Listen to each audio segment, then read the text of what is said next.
Over the past few months, a group of aspiring journalists have put the spotlight on issues affecting the youth. From student debt to township tours, these youngsters have traveled the length and breadth of the country.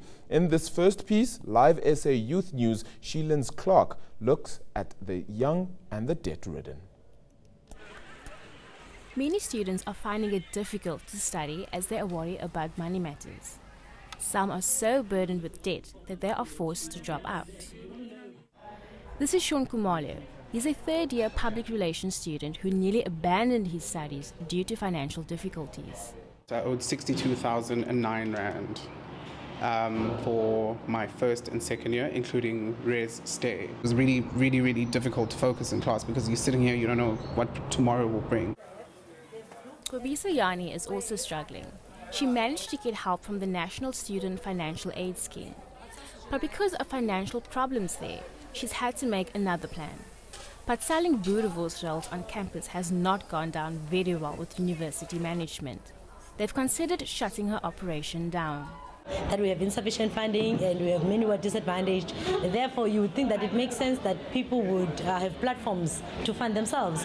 But no, that's not what you get. You get to be opposed. The Student Financial Aid Scheme has been in the news lately. Tshwane University of Technology students have been protesting over problems with funding from the scheme. Many have not received loans nor their food allowances. Despite numerous requests, the scheme has not agreed to an interview. I have to miss some classes, going to their offices, and then having to wait there in long queues, you know. I found that sometimes other students get food vouchers, but I haven't received any. I'll be working to pay back the money for the rest of my life because it is a lot of money. Even though many students are heavily in debt, they often give in to peer pressure. They insist on having all the latest technology and wearing the best brands.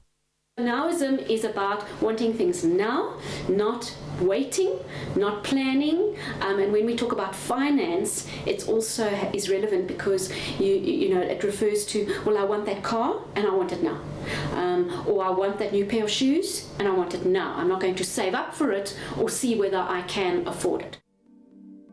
Students often find controversial ways to service their debt.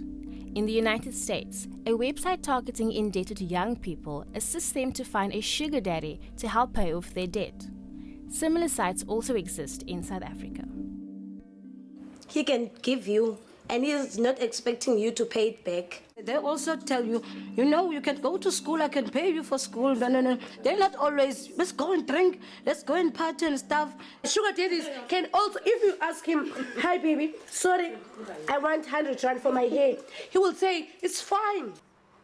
In 2012, the National Skills Development converted a few thousand students' loans into bursaries, while Germany recently announced free education for all. Whatever the solution is, students hope it is found sooner rather than later. Sheilan, Cape Town.